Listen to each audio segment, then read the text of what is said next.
ఆయన మాటలు వింటే ఇంకెప్పుడు ఎన్నికలు వస్తాయా, ఎప్పుడు రేవంత్ రెడ్డిని గెలిపించుకుందామా, ఎప్పుడు మాకు వచ్చే 2,500 రూపాయలు వస్తాయి, మా పెన్షన్ 4,000 రూపాయలు పెరుగుతుంది, మా రైతుల రుణమాఫీ 2 లక్షల రూపాయల వరకు వెంటనే అమలవుతుంది, చదువుకునే ఆడపిల్లకి స్కూటీ వస్తుంది, పెళ్లి చేసుకునేటువంటి అమ్మాయికి ఎక్స్ట్రా తులం బంగారం వస్తుందని చెప్పి భావించింది. ఆయన ప్రమాణ స్వీకారం చేసిన వెంటనే ఇవన్నీ కూడా అమలు చేస్తారని చెప్పి ప్రజలు భావించింది. కానీ ఇప్పుడు చూస్తూ ఉంటే హైడ్రా పేరిట ఓ డ్రామా నడుపుతూ ప్రజల సమస్యలను మాత్రం సక్సెస్ఫుల్గా ఎక్కడ చర్చకు రాకుండా చేస్తున్నారు. ప్రజాక్షేత్రంలోకి వెళ్ళి ప్రజా దర్బార్లు నిర్వహిస్తున్నప్పుడు కొన్ని ఊళ్ళలో 40%, కొన్ని 45%, కొన్ని ఊళ్ళలో 50% రుణమాఫీ జరిగింది తప్ప 50% పైబడి ఎక్కడ కూడా రుణమాఫీ జరగలేదు. రైతులందరూ లబోదిబో మొత్తుకుంటున్నారు.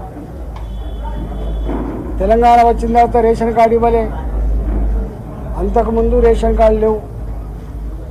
ఏ నిబంధనలు లేకుండా ఏ కుటుంబానికి ఆ కుటుంబమే రేషన్ కార్డు లేకపోయినప్పటికీ కూడా 2 లక్షల రూపాయల వరకు రుణమాఫీ చేస్తున్నటువంటి రేవంత్ రెడ్డి గారు ఉమ్మడి కుటుంబం కార్డు ఏర్పడ్డ కుటుంబాలు ఇవాళ ఉమ్మడి కుటుంబంగా 2 లక్షల రూపాయలు ఇస్తే అందరూ పంచుకున్నారు తప్ప ఒక్కొక్క కుటుంబానికి 2 లక్షల రూపాయలు చొప్పున రుణమాఫీ కాలే. వాళ్ళ భాషలో చెప్పాలంటే, రేవంత్ రెడ్డి గారి భాషలో చెప్పాలంటే 68 లక్షల మంది రైతులు ఉన్నారు, 48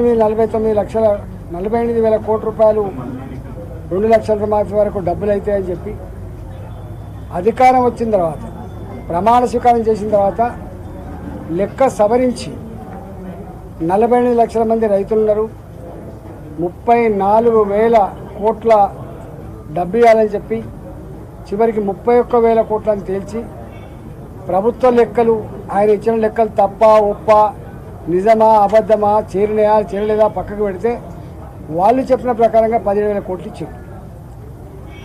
ఇవాళ ఆ రుణమాఫీ చర్చ గ్రామాల జరగకుండా ఇలా హైడ్రాపేట డ్రామా నడుపుతున్నాడు. నేను డిమాండ్ చేస్తున్న రైతుల పక్షాన తక్షణమే 2 లక్షల రూపాయల రుణం పక్షాన తక్షణమే మీరు ఈ అన్ని డ్రామాలన్నీ బంద్ పెట్టి నీ అధికారులను నీ మంత్రులను గ్రామాలకు పంపించి ఏం ఎంక్వైరీ చేస్తావో చేసి ఒక్కొక్క కుటుంబానికి 2 లక్షల రూపాయలు చొప్పున రుణమాఫీ చేయాలని చెప్పి నేను డిమాండ్ చేస్తున్నాను. నెంబర్ 1. నెంబర్ 2 ఏంటంటే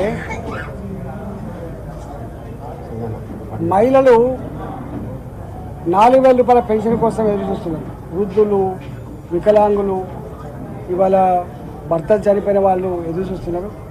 మరి మీకు 8 నెలలు 9 నెలలు గడిచింది. ఎప్పటిలోగాను ఒప్పుకున్న ప్రకారంగా పెన్షన్ పెంచి ఇస్తాము, ఎప్పటిలోగా కొత్త వాళ్లకు సర్టిఫికేట్ ఇస్తాము, ఎప్పటిలోపు కొత్త వాళ్ళ దరఖాస్తులు పరిశీలిస్తాము, ఎప్పటిలోపు అర్హులైన వాళ్ళకు పెన్షన్ ఇస్తామని చెప్పాలని చెప్పి నేను డిమాండ్ చేస్తున్నాను. అట్లనే కళ్యాణ లక్ష్మి కూడా 1,00,000 రూపాయలు గతంలో ఉంటే తులం బంగారం ఇస్తా అని చెప్పిండు.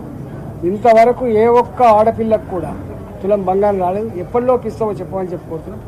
ఆనాడు మేము చెప్పినాం, ఇవాళ ఒడ్డెక్కదాకా ఓడమల్లప్ప, ఒడ్డెక్కినాక బోడమల్లప్పలాగా రేవంత్ రెడ్డి ప్రవర్తిస్తారంటే ఆ రోజు నమ్మలేదు.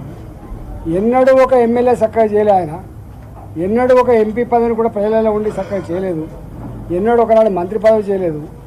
మాటల మీద చక్కన వచ్చి ముఖ్యమంత్రి అయిండు. ఇవాళ మళ్ళీ గదే డ్రామా గదే కథలు తప్ప ఆయన స్వయంగా చెప్పిన మాట అమెరికాలో అబద్ధాలాడే వాళ్ళనే ప్రజాప్రతినిధిగా ఎన్నుకుంటారు, ప్రభుత్వం వస్తుంది, నిజం చెప్పిన వాళ్ళు ఎవరు ఎన్నుకోరని చెప్పి చెప్పిండు. ఇవాళ అదే అక్షరాల సత్యమవుతుంది. కాబట్టి తెలంగాణ ప్రజలు ఇవాళ రేవంత్ రెడ్డి హామీల మీద ఒకసారి అవలోకనం చేసుకొని ఎవరెవరికి ఏమేమి హామీలు ఇచ్చిందో అవలోకనం చేసుకొని దాని మీద నిలదీసేటువంటి సందర్భం ఆసన్నమైందని చెప్పి నేను ప్రజలకు విజ్ఞప్తి చేస్తున్నా. ఒకటి రెండవది భారతీయ జనతా పార్టీ 6 సంవత్సరాలకు ఒకసారి మెంబర్షిప్ చేస్తాం. 6 సంవత్సరాలకు ఒకసారి మెంబర్షిప్ ఇస్తాం. ప్రపంచంలో అత్యధిక సభ్యత్వం ఉన్నటువంటి పార్టీగా ఇవాళ భారతీయ జనతా పార్టీ ఇప్పటికే రికార్డుకి ఎక్కింది. గతంలో తెలంగాణలో 11,75,000 సభ్యత్వంతో ఇవాళ ఆనాడు భారతీయ జనతా పార్టీ ముందున్నది. ఇవాళ 78 లక్షల ఓట్లు సాధించి కాంగ్రెస్ పార్టీకి భారతీయ జనతా పార్టీకి కేవలం 4-5% ఓట్ల తేడానే ఉన్నటువంటి ఈ సందర్భంలో దానికి రెట్టింపు మెంబర్షిప్ చేయాలని చెప్పి ఇవాళ పార్టీ నిర్ణయించుకొని 1వ తారీఖు నుంచి సెప్టెంబర్ 1వ తారీఖు నుంచి దాదాపు 2 నెలల వరకు 40 రోజుల పాటు సాధారణ సభ్యత్వం కావచ్చు, 15 రోజుల పాటు క్రియాశీల సభ్యత్వం కావచ్చు, 2 నెలల పాటు సభ్యత్వం కొనసాగుతుంది. కాబట్టి ప్రతి కార్యకర్త ప్రతి నాయకుడు చిన్న పెద్ద తేడా లేకుండా హోదాలతో సంబంధం లేకుండా ఇంటింటికి వెళ్ళి సభ్యత్వ నమోదు కార్యక్రమాన్ని చేయాలని చెప్పి నేను విజ్ఞప్తి చేస్తున్నా. ఇప్పటికే జిల్లా కమిటీలు మీటింగ్లు అయినాయి, మండలాల వారీగా కమిటీ మీటింగ్లు రేపు జరగబోతూ ఉన్నాయి.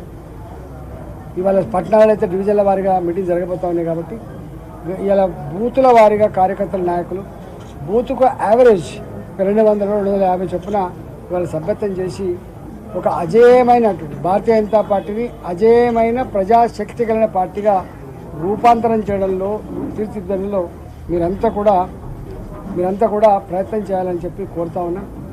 అదేవిధంగా ఈ నియోజకవర్గంలో 2021 నాడు దళిత బంధు తీసుకున్న వాళ్ళకి వచ్చినాయి. కానీ షాపులు పెట్టుకున్న వాళ్ళు కానీ చిన్న వ్యాపారాలు పెట్టుకున్న వాళ్ళకు 3 లక్షలు 4 లక్షలు 5 లక్షలు వచ్చినాయి. మిగతా డబ్బంతా కూడా ఆపిండ్రు. ఆనాడే హైదరాబాద్లో ఒక భూమి అమ్మి 2,000 కోట్ల రూపాయలు తీసుకొచ్చి కలెక్టర్లు జమ చేసిండ్రు. ఆనాడు కేసీఆర్ తన party TRS party BRS party అబద్ధమాడి రెండో విడత మీకు దళిత బంధు రావాలంటే కారు గుర్తుకే ఓటేయాలని చెప్పి నీచమైన ప్రచారం చేసి అబద్ధాలాడి దళితులందరినీ కూడా భయభ్రాంతులకు గురి చేసి దళిత బస్తీలలో మేము చూసినాం మొన్నటిసారి ఎన్నికలలో. ఇలా ఓట్లేసి మరి ఓట్లేసి గెలిపిస్తే మోసం చేస్తున్నారు. ఇవాళ దళిత జాతిని మోసం చేసిన పార్టీగా ఇవాళ బీఆర్ఎస్ పార్టీ మిగిలింది. నేను తెలంగాణ ప్రజలు